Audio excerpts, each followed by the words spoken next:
Hi guys, and welcome to Escape with Watch Reviews. My name is Steve, and today we are unboxing a new watch for me.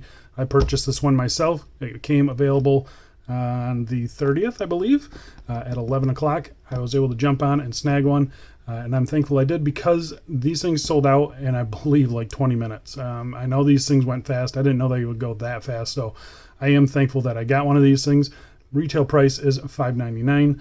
And I was happy to pay it just because I've been looking for a watch like this for quite a while, and $5.99 seems like a pretty good deal. I'm usually very value conscious on this channel, so you know, $600 is not a cheap watch, definitely not a cheap watch, but everything I've seen and everything I've heard about Lorier, the company, and their watches seem to make them worth it, and so I'm excited to check it out, and let's get right into the unboxing. So there you go. Very simple packaging. Yeah, you've got a Lorier travel pouch here.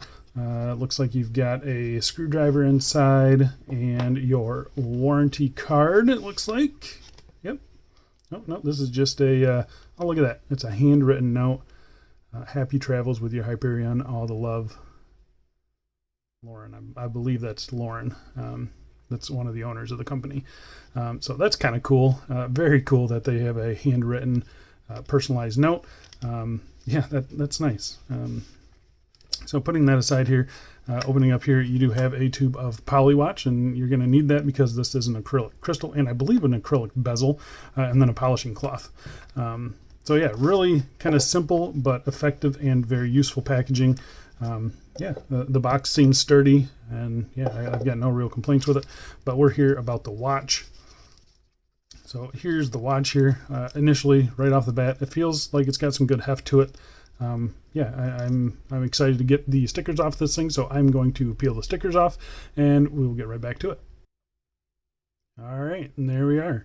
So there is the Lorier Hyperion. This is the Series II, I believe, and this is with the new Miyota movement. So yeah, really happy with the way this thing looks so far. I haven't done any quality control tests or anything like that on it. Let's check this out. Let's check the alignment on this thing first off. The alignment seems to be just a hair off, which is a little disappointing. I can live with that though. Let's see here. Seems to be fine. I know you can adjust the hour hand on this thing alone, so that's kind of the big thing with this watch, is that it's a traveler GMT. So when you jump between time zones, you can change your time without having to hack the movement or anything like that. So that's kind of cool to see. The bad thing about this is that your date only changes when you go 24 hours of that hand. So yeah, in a collection, this is kind of going to be a pain in the butt, I think. So I'm going to have to keep this on a watch winder, I believe. So that's really my only complaint with this thing. I'm going to set the time here in just a little while. But yeah, you can jump it forward and backwards, which is kind of cool. Obviously, it does hack. It does everything you need it to do. It's going to be a very reliable and accurate movement, I have no doubts. It's got a roulette date wheels, so that date there changes between black text and red text, which is kind of cool. The bezel on this thing, let's feel it here. 24 click, nice and solid clicks. Nice solid bezel action as well. Very satisfying. I've got no complaints with that. That's a really nice bezel.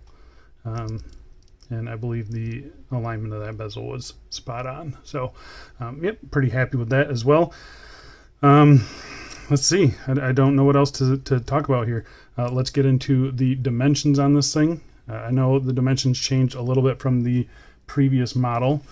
So the thickness is going to be the one that people have, I guess, a complaint about. So it's 38.5 at the case. 37.5 at the bezel. That's interesting. I was thinking it was going to be a little bit bigger than that, but that's a perfect size. I love the size of it. Thickness of 12.8. That is to the top of the acrylic crystal. Lug to lug. Let's get that lug to lug. Lug to lug. Right bang on 46 millimeters. 20 millimeter lug width. Yep. And the bracelet tapers down to, should be down to 16-ish. 15, yep. So nice taper on the bracelet as well, which I really do like. Screw down crown, screw down case back, 100 meters of claimed water resistance. Really nice screw in, screw out action. Case finishing on it seems to be done really nicely. Really nice. I love these. I love case finishing like this.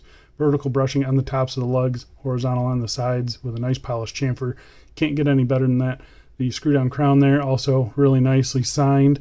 The case back is fairly plain. It has a little bit of decoration on it, but no complaints there really. Drilled lugs are going to be awesome. I like it. I like the watch a lot, and I'm going to be wearing the heck out of it.